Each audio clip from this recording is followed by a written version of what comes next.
niba mu by'ukuri uvuga ko wizeye Yesu, gerageza use nawe, gerageza ugende nkawe, gerageza uvuge nkawe. Ubundi kuba umukristo ni ubuzima, umuntu abamo akabuviva, akagenda yumva ari umukristo aho waba uri hose, ukumva kamere y'ubumana iri muri wowe iraganza kamere y'icyaha. Ariko ikikwereka ko utaragera ku rugero rukwiriye, wumva ko hari igihe kamere y'icyaha iganza kamere y'ubukristo.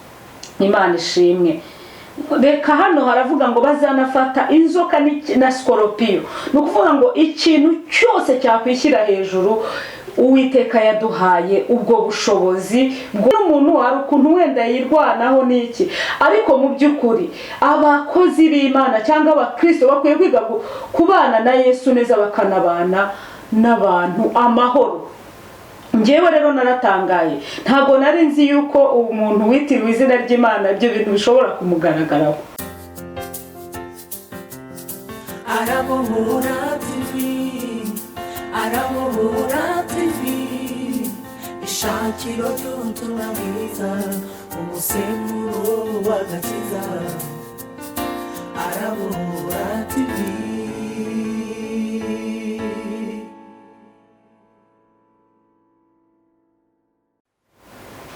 Yesu ashimwe, bakunzi barabohora TV, nongeye kubaramutsa vuga ngo amahoro abe muri mwe.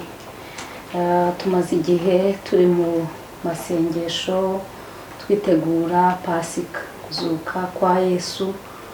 Mu by'ukuri iyo Yesu atazuka, sinzi aho umwana w'umuntu aba ari, sinzi aho tuba tugeze, ariko Yesu yarazutse, biduha ibyiringiro, biduha ihumure ko abamwizeye bose bazabona ubugingo buhoraho. Reka tuganire ijambo ry'Imana riri muri Mariko ibice 16 umurongo waho wa mbere, no muri Matayo ibice 28 umurongo wa mbere no wa 8, ariko cyane turibanda kuri iki gice cya Mariko cya 16 kivuga kuzuka kwa Yesu. Ubundi nkuko abigisha benshi bakunda kubyigisha, Yesu yarazutse. Yesu yarazutse, ntabwo akiri mu gituro. Reka dusenge hanyuma dukomeze. Mwami Yesu, ndagushimiye kuko ugiye kuduha ijambo ryawe, kandi ijambo ryawe ni ubuzima, ijambo ryawe ribeshaho. Nukuri duciye bugufi cyane, tugushyize hejuru mu mitima yacu kugira ngo icyubahiro kibe cyawe. Buri muntu wese ukurikirana rino jambo rimuzure, ndetse rizure ibye byapfuye, rizure ubugingo, kuko ijambo ryawe ritubwira ko waduhaye Yesu ngo abishungu yacu, aducungure igihano kiduhesha amahoro cyari kuri we. Turagusabye rero kugira ngo uyu mwanya ubane natwe, ntabari twebwe rwose, ahubwo izina ryawe aba ryo. Mu izina rya Yesu, amen. Nifuje ko tuganira intego ivuga ngo kuzuka kwa Yesu. Hano haravuga ngo Mariko ibice 16 umurongo waho wa mbere, isabato ishize Mariya Magadalena na Mariya nyina wa Yakobo na Salome bagura ibihumura neza ngo bajye kubimusiga. Nuko mu museke kuwa mbere w'iminsi 7 baragenda bagera ku gituro, izuba rirashe. Barabazanya bati, ninde uri birindurire cya gitare kiri ku munwa w'igituro?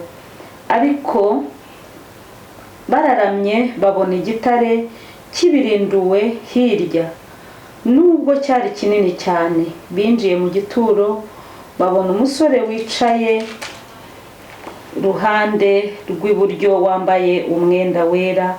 Baratangara cyane, arababwira ati, mwitangara, nzi yuko mushaka Yesu w'i Nazareti wabambwe, ariko yazutse ntari hano. Dore aho bari baramushyize, nimugende mubwire abigishwa be na Petero muti arababanziriza kujya i Galilaya, iyo niho muzamubonera nk'uko yabibabwiye. Bava mu gituro batangara bahinda umushyitsi, nuko barahunga, ariko ntibagira umuntu babibwira kuko bari batinye. 9 Yesu abonekera abigishwa be. Nuko amaze kuzuka mu museke kuwa mbere w'iminsi 7, abanza kubonekera Mariya Magadarena uwo yirukanyemo abadayimoni 7. Uwo aragenda abibwira ababanaga nawe, asanga baganya barira bari mu majune. Nabo bumvise yuko ari muzima, abomwe nawe ntibabyemera. Hanyuma y'ibyo Yesu abonekera 2 bo muri bo afite indi shusho, bagenda bajya imusozi. Nabo basubirayo babibwira babandi, nyamara ntibabemerera nabo. Ubwa nyuma abonekera abigishwa be 11 bicaye bafungura, abagaya kubwo kutizera kwabo no kunangirwa kw'imitima kwabo, kuko batemeye abamubonye amaze kuzuka. Arababwira ati mujye mu bihugu byose mwigishe abaremwe bose ubutumwa bwiza. Uwizera akabatizwa azakizwa, ariko uzitizera azacirwaho iteka.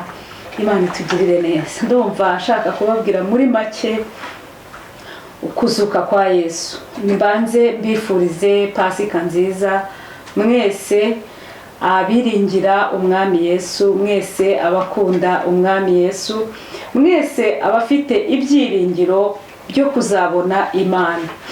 Nukuri iyo tuvuga ko Yesu yapfuye, ntituvuge ko yazutse, ntabwo ubutumwa bwawe bwuzuye. Yesu yarapfuye, Yesu arazuka. Amaze kuzuka yabonekeye abigishwa be, abonekera n'uyu Mariya Magadarena. Ariko ngo bamaze kugera ku gituro, ngo babonye kirangaye, baratangaye cyane ndetse baratinya. Ariko hazamo n'akantu ko gushidikanya, bibwira yuko atazutse.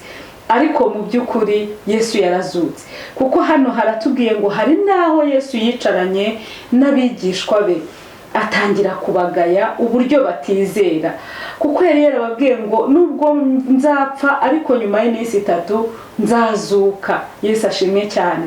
Ariko iyo tugeze ku kuntu Yesu yazutse, tukagaruka inyuma gato ku mibabaro ya Yesu, mu by'ukuri Yesu yarababajwe pe. Ibaze nawe umwana w'Imana isumba byose. Imana n'urukundo. Imana yashatse inzira yose yatuma umuntu abona ubugingo, kugera nubwo Yesu aza aravuka, avukira mu isi, abyarwa n'umuntu. Ariko abantu bamwe ntibamwemeraga, nabwo baravugaga bati reka uriya si Yesu wo kwa Mariya, kwa Yosefu na Mariya. Ntibabyemera, bakajya bumva ari mugenzi wabo yaravukiye, kubera ko yaravutse nk'umuntu.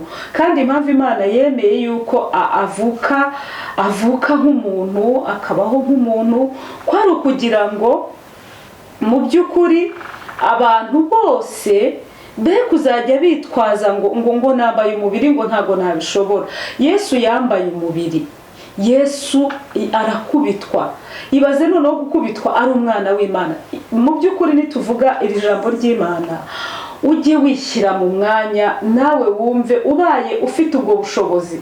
Abantu benshi hano mu isi ntago bashobora guca bugufi, birabagora. Usanga buri muntu wese ashaka icyubahiro, ariko Yesu yasize icyubahiro yari afite mu ijuru, asiga ubwiza yari yambaye mu ijuru, aramanuka asuzugurwa n'abantu, aragenda aca bugufi, ngo kugera nubwo abantu bajyaga bamufindira, bakamufindiraho ubufindo cyangwa bakanamupfuka mu maso bati foro gukubise, ariko Yesu yarabarebaga, byose yarabirebaga. Mu gihe kimwe yari Imana, ubundi kandi nanone akaba ari umuntu. Byose byabaga mu gihe kimwe. Yari afite ubushobozi bwo kuba Imana 100% ko ari Imana, akagira n'ubushobozi bw'uko ari umuntu, kuko yarasonzaga. Hari ibimenyetso by'uko yari umuntu. Yarasonzaga, yarananirwaga, yarasinziraga. Ibyo ni ibimenyetso bigaragaza ko yari umuntu. Ariko mu yindi side nanone akaba ari Imana. Ariko tekereza umwami w'abami utagira umujinya, utagira kamere, abantu bakajya bamufindiraho ubufindo, bakamupfuka mu maso, bati foru gukubise, akabihorera. Ngo bageze nubwo bamwambika ubusa ku manywa. Mu by'ukuri yamaze imyaka 30 atarakora. Hanyuma mu myaka 33, muri iyo myaka 3 niho yakoze umurimo we, kandi arawukora neza kugera nubwo abambwa ku musaraba. Yesu yemeye kubatizwa na Yohana. Yohana yari umuntu, aremera aca bugufi, aramubatiza. Ariko ngewe hari ikintu njya mbona abakristo, abizera Yesu cyangwa abakristo bakwiriye gukora. Icyambere, buri mukristo akwiye kwicisha bugufi ya mu by'ukuri, kubera yuko Yesu yaduhaye urugero rwiza. Yicisha bugufi ngo kugera nubwo bamukuramo imyenda ye bamwambika ubusa. Ndatekereza ntabwo umwana w'umuntu kugira ngo agere kuri urwo rwego aba yarakijijwe. Imana itugirire neza.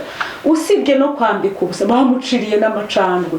Buriya umuntu yaguciriye amacandwe aba agusuzuguye cyane pe, cyane. None hibaze Yesu bamuciriye amacandwe, arihangana. Wari wagera nk'ahantu mu bantu benshi, cyangwa se muri nko mu nama ahantu, wenda ukavuga nk'ikintu cyangwa ugatanga nk'igitekerezo cyangwa ugatanga nka raporo, yenda bakubajije, umuyobozi akubajije akakubwira ati ceceka. Byigeze bimbaho umunsi umwe, numva ndababaye cyane. Ati ceceka, ntuwongere no kuvuga. Kandi mu by'ukuri akabikubwira muri langaje mbi cyane y'umujinya, ubona gusuzuguye cyane, akweretse ko nta n'icyo umaze. Ariko Yesu ibyo bintu yahuye nabyo arihangana. Mu by'ukuri njyewe narihanganye kuko nta kundi nari bubigenze, ariko numvaga bimbabaje cyane. Ariko Yesu we yari anafite ukundi kuntu ari bubigenze. Burya n'umuntu hari ukuntu wenda yirwanaho n'iki, ariko mu by'ukuri abakozi b'Imana cyangwa abakristo bakwiye kwiga kubana na Yesu neza, bakanabana n'abantu amahoro. Njyewe rero naratangaye, ntabwo nari nzi yuko umuntu witiriwe izina ry'Imana ibyo bintu bishobora kumugaragaraho. Byarantangaje. Ariko Yesu yanyuze muri byinshi. Hari naho Bibiliya ivuga ngo abatambyi bakuru bajya inama yo kwica Yesu. Njye nkibaza niba abatambyi bakuru baragiye inama yo kwica Yesu, ari umwana w'Imana, bakajya inama, kandi nibo yaziye, nibo baganiraga, nibo babanaga. Nta kintu gitangaje kuba abatambyi bakuru bashobora gukora ibintu bibi nk'ibyabaye. Byarabaye koko. Njyewe kuva nakizwa nkamenya Imana nibwo nasobanukiwe neza amateka ya Yesu, sobanukirwa neza amateka y'urupfu rwa Yesu. Ariko sobanukirwa nanone n'uburyo imbaraga Yesu afite zishobora kura umuntu muri ibyo byaha, uko kudaca bugufi, uko kwishyira hejuru, zikamushyira ahandi hantu akagera ku rugero rukwiriye. Birashoboka ko umuntu yahinduka akamenya Imana. Birashoboka ko umuntu yahinduka agakira ikintu cyose cyamutandukanyaga n'Imana. Mu by'ukuri icyaha ni indwara y'umutima. Ni indwara y'umutima umuntu arwara, kandi ikanica n'ibitekerezo. Rero iki cyaha ntabwo gifata umutima, gifata ibitekerezo, kigafata n'umutima. Ariko icyazanye Yesu ni ukuvura iyi ndwara ifata ibitekerezo igafata n'umutima. Iyo umuntu agiye kwica, bibanza arabitekereza bikajya no mu mutima. Mu by'ukuri abantu benshi bakunda kuvuga ku mateka yacu y'u Rwanda, uburyo yari amateka akomeye.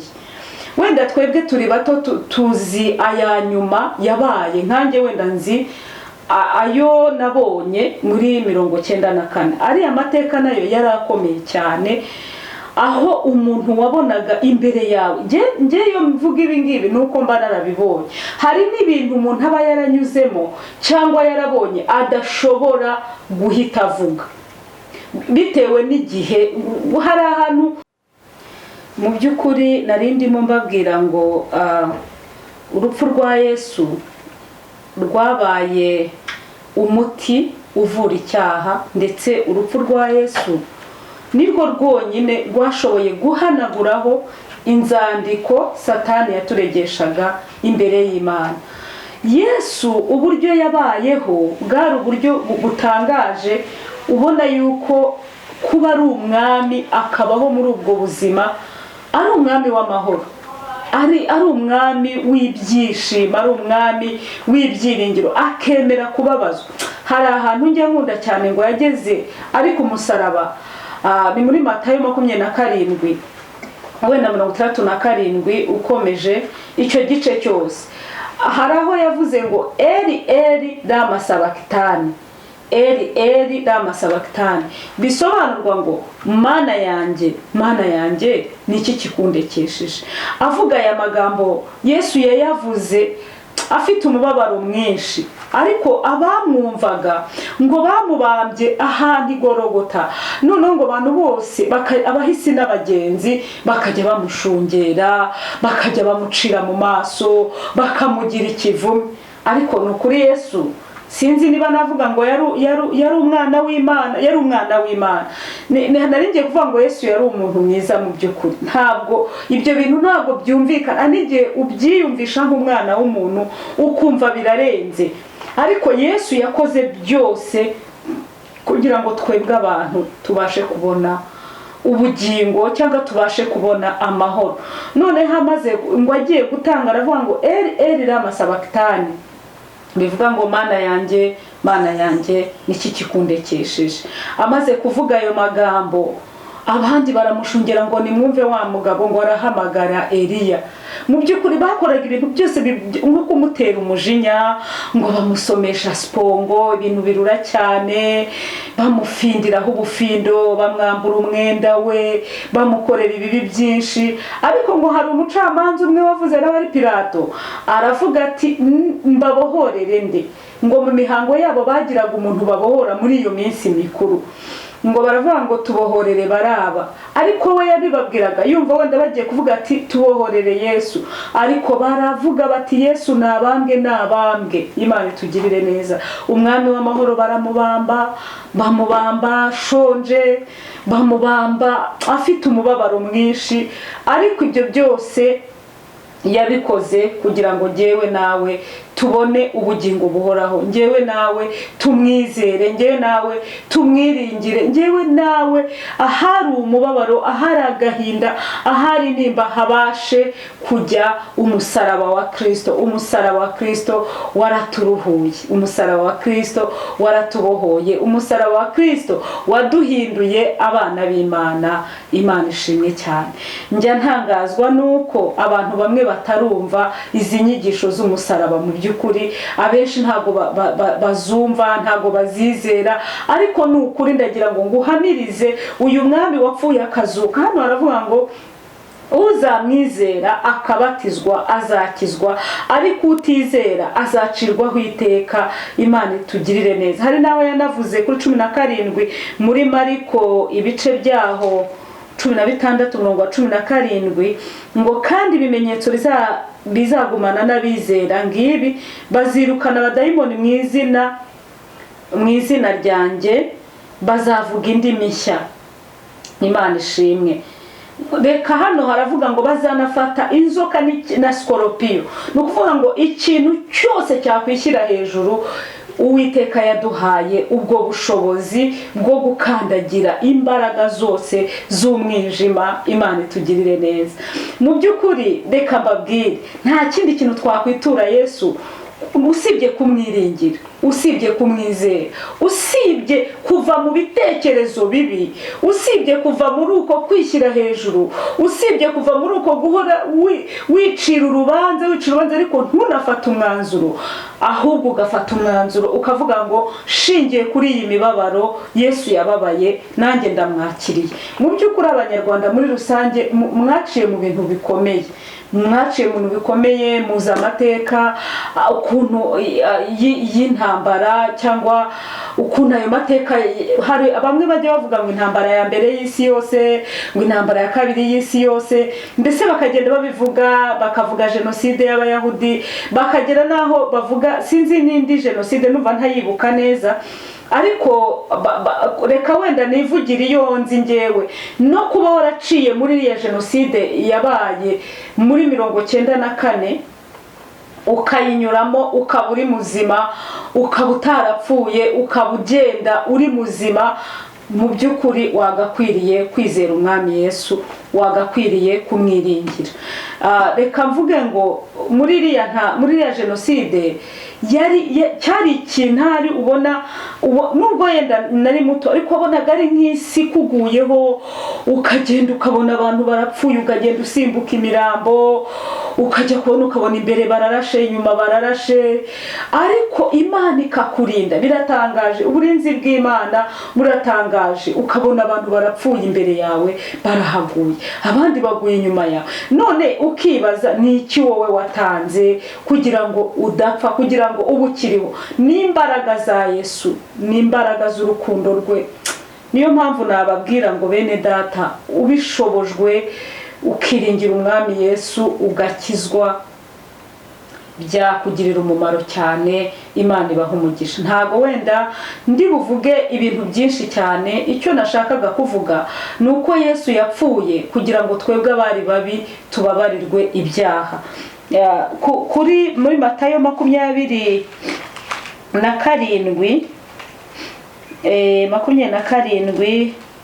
umurongo waho wa 55, hano haravuze ngo hariho n'abagore benshi bari bahagaze kure bareba, nibo bakurikiye Yesu ava i Galilaya baramukorera. Muri bo harimo Mariya Magadarena na Mariya nyina wa Yakobo na Yosefu na nyina wa bene Zebedayo. Aba badamu bari bahagaze kure ariko bari kureba bakurikiye Yesu. Mu by'ukuri hari aba badamu bagize iyerekwa, bumva bakurikira Yesu. Imana itugirire neza. Hano haranavuga ukuntu ngo Yosefu noneho ahamba Yesu. Hari abantu mu by'ukuri, ikintu navuga nuko umuntu wese akwiriye kwiringira Umwami Yesu, akwiriye kuva mu byaha. Bibiliya nivuga ngo dore imirimo ya kamere iragaragara: gusambana, kwiba, gusenga ibishushanyo. Mu Bagalatiya ibice 5 umurongo wa 19. Mu by'ukuri iyo umuntu yakijijwe ntabwo aba akiri muri ziriya kamere, ntabwo aba akiri muri biriya byaha, aba yaratandukanye nabyo. Imana itugirire neza. Yesu urupfu yapfuye yihanganiye ibintu byose bibi bamukoreye. Wowe urimo irihanganira ibiki? Wowe uri kwihangana gute? Wenda se umuntu arakuvuga nabi ugahita ubabara cyane. Imana itugirire neza. Wenda se umuntu araguhemukira cyangwa yagutuka ukumva nawe wamwitura.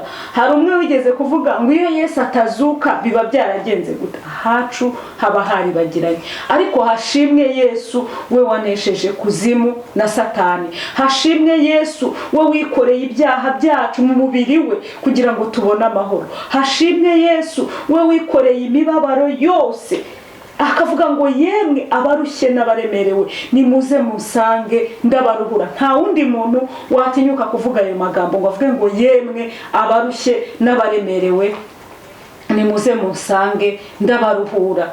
Njyewe njya nibaza mu by'ukuri umuntu w'umukristo uvuga ko ari umukristo ariko akaba atarakizwa neza, akaba ataratera intambwe, akaba akiyoborwa na kamere y'umubiri, akaba ushobora kuba udasambana cyangwa utiba ariko ukaba ugifite kamere. Niba mu by'ukuri uvuga ko wizeye Yesu, gerageza use nawe. gerageza ugende nkawe, gerageza uvuge nkawe. Ubundi kuba umukristo ni ubuzima, ni ubuzima umuntu abamo akabuviva, akagenda yumva ari umukristo aho waba uri hose, ukumva kamere y'ubumana iri muri wowe iraganza kamere y'icyaha. Ariko ikikwereka ko utaragera ku rugero rukwiriye, wumva ko hari igihe kamere y'icyaha iganza kamere y'ubukristo muri wowe. Ahangaha rero birasaba ko twongera gusaba Imana imbaraga, kandi tukongera gusaba Imana kwizera kugira ngo twiringire Imana by'ukuri. Imana ibaha umugisha. Urupfu rwa Yesu rero rwabayeho, ariko kandi Yesu ntiyaheze mu gituro. Yesu yarazutse, ndetse ngo arangije abwira abigishwa ati mbasigiye amahoro ndayabahaye, kandi sinyabahaye nk'uko abisi batanga. Hari naho yavuze ngo nzanaboherereza umufasha. Uwo mufasha rero Yesu amaze kugenda yaramwohereje, yaraje. Niwe udufasha mu mibabaro, niwe udufasha mu bikomeye, niwe udufasha mu bintu byose bigoye umutima tugenda duhura nabyo. Yesu agenda adufasha. Kera najyaga nibaza ngo ariko ubundi Yesu yarari he abantu bapfa mu by'ukuri? Nkajya mbyibaza nkavuga ni si ubwo ko Yesu yari ahari? Nicyo kintu cyangoye nkizwa. Nkajya nibaza none se Yesu yarari he? Kuki satamukije? Kuki atakijije abantu bakicwa hari akabyemera? Cyari najyaga mbyibaza. Nicyo kintu cyangoraga kugira ngo nkizwe. Nicyo najyaga ntekereza nkavuga nti kweri ndetse hakaba n'igihe ntekereza nk'abana, none se niba koko Yesu yari ahari, yarari icyo gihe akiyicarira mu ijuru, koko abantu bagapfa areba, abantu bakaba imfubyi, abandi bakabura abavandimwe areba.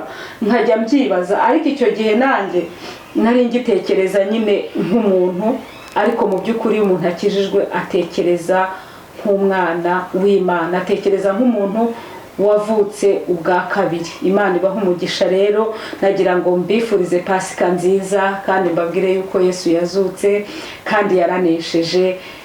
Yazutse kugira ngo atuzure. Bibiliya ivuga ngo namwe yarabazuye abari bapfuye bazize ibyaha n'ibicumuro. Kandi mu Bakorinto haravuga ngo yaturokoye urupfu rukomeye rutyo. Nukuri yaturokoye urupfu rukomeye rutyo, urupfu rukomeye rw'ibyaha, urupfu rukomeye, urupfu rwose Yesu yapfuye ni twebwe twagombaga kurupfa. Hari igihe rero iyo umuntu yaciye mu mateka ya Jenoside yakorewe Abatutsi mu Rwanda, wisanga none uri buvuga uti nanjye yandokoye urupfu rukomeye muri Jenoside. Ariko urupfu Bibiliya ibivuga ni urupfu Yesu yaturokoye, ni urupfu rw'icyaha, ni urupfu twebwe twagombaga gupfa rw'agashinyaguro kubera icyaha. Imana itugirire neza, Imana iduhane umugisha. Wowe urwaye, wowe ufite ibintu bikuremereye, wowe wabona ugeze mu gihe cyo gushidikanya, humura, Yesu yaranesheje. Wowe urenganwa uzira ubutumwa bwiza, wowe urenganwa uzira kuvuga ukuri kwa Yesu, Yesu arahari. Yesu yaranesheje kugira ngo atuneshereze. Reka dusenga Imana. Niba wifuza ko dusengana kuri iyi Pasika, twasengana. Imana ibaha umugisha. Uwiteka murengezi w'ubugingo bwacu, Uwiteka nshuti yacu, turagushimiye ko wemeye kubambwa kubw'ibyaha byacu kugira ngo twebwe tubashe kubona ubugingo buhoraho. Warakoze Mwami, icyubahiro n'ubutware n'ibibi byawe. Uneshereza abantu bose bari mu kaga, bari mu ntambara, bari mu bigeragezo. Kandi Mwami, abatarizera ubahe kukwizera, abatarakizwa ubahe gukizwa. Bisabye nizeye mu izina rya Yesu. Amen.